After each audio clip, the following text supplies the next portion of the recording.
Assalamualaikum warahmatullahi wabarakatuh. Perkenalkan, nama saya Dimas Renavista dari kelas D4 M4A.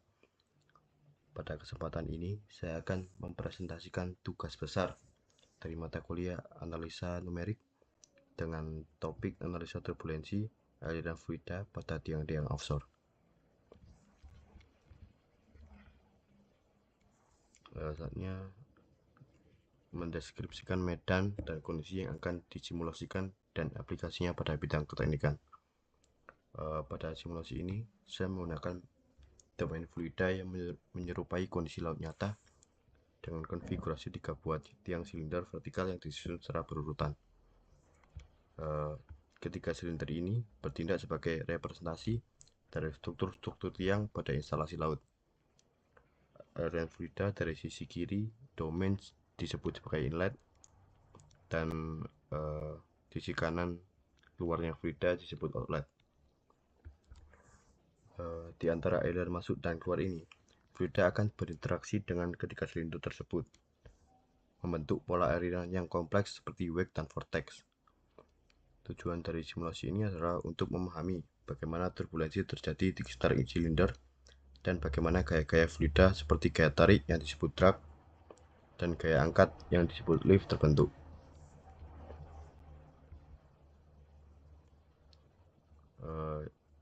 Selanjutnya, kondisi batas dan awal yang digunakan pada domain permasalahan. Simulasi ini dijalankan dengan menerapkan kondisi batas atau boundary condition yang sangat penting dalam menentukan realisme hasil simulasi. Pada bagian inlet, saya menerapkan kecepatan aliran fluida yang konstan untuk memastikan bahwa aliran masuk ke dalam domain secara stabil. Di bagian outlet digunakan kondisi tekanan nol agar fluida dapat keluar tanpa hambatan yang disebut dengan zero pressure gradient.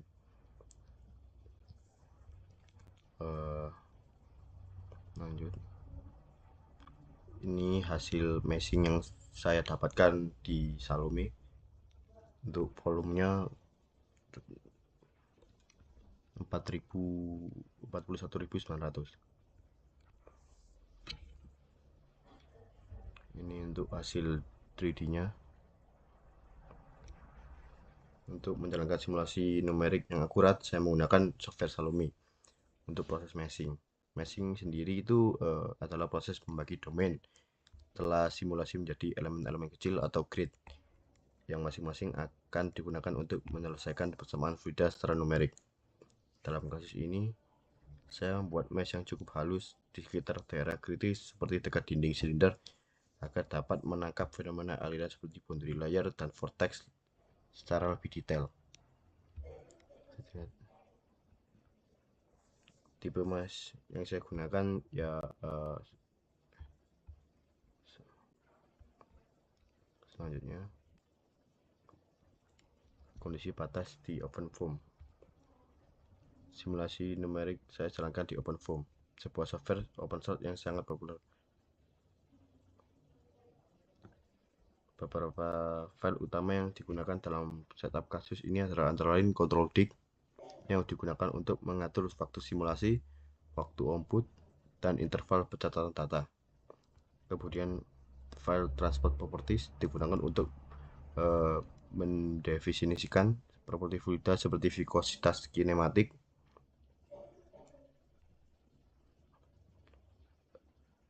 Dalam kasus ini viskositasnya itu didapatkan dari rumus NU yang 1/100 ditambah NRP. Untuk NRP saya yaitu 19. Ini untuk NU yang saya dapatkan dengan rumus tersebut yaitu 0,00840. Untuk end time yang saya gunakan yaitu 200, total T-nya adalah 0,01.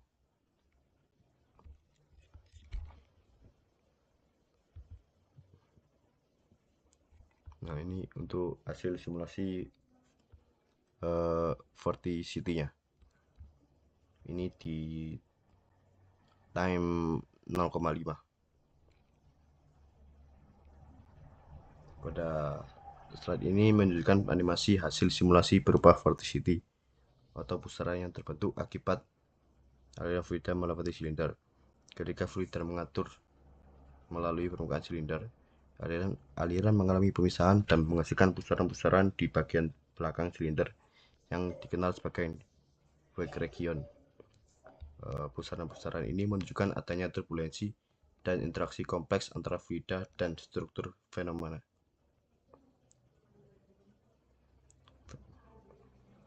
Oleh karena itu, vorticity adalah salah satu parameter utama yang saya observasi dalam simulasi ini. Ini untuk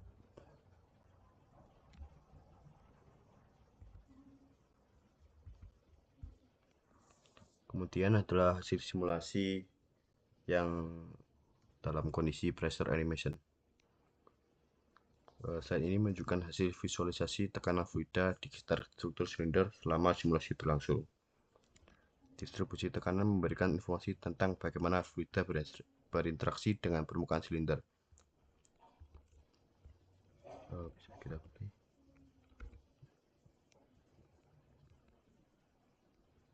Tekanan tertinggi di bagian depan silinder karena fluida mengalami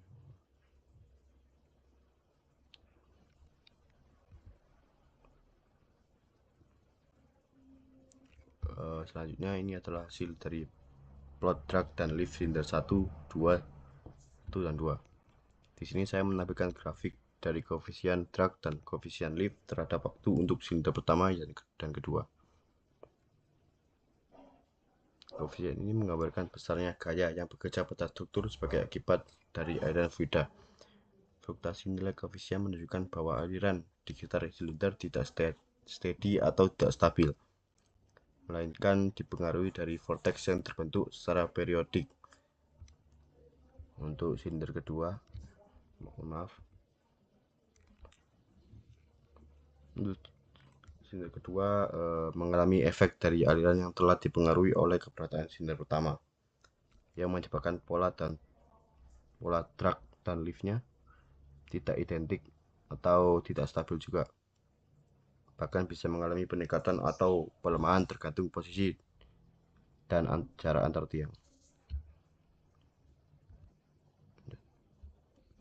Untuk plot koefisien drag dan koefisien lift di silinder ketiga,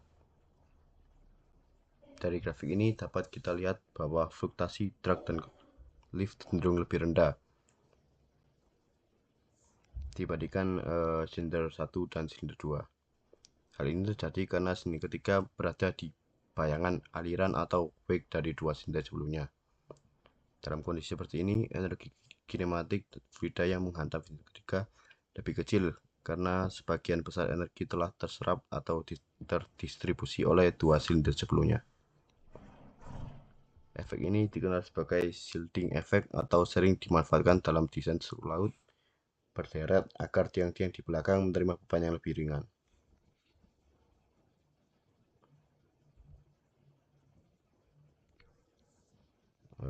Sebagai penutup, saya ingin menyampaikan bahwa simulasi ini memberikan gambaran penting tentang bagaimana turbulensi dan aliran fluida mempengaruhi struktur tiang yang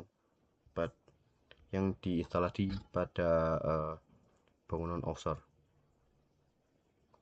Dengan melakukan simulasi ini, kita dapat memahami lebih baik bagaimana gaya-gaya seperti drag dan lift terbentuk dan bagaimana interaksi antar struktur terjadi. Mungkin itu saja dari saya. Wassalamualaikum warahmatullahi wabarakatuh.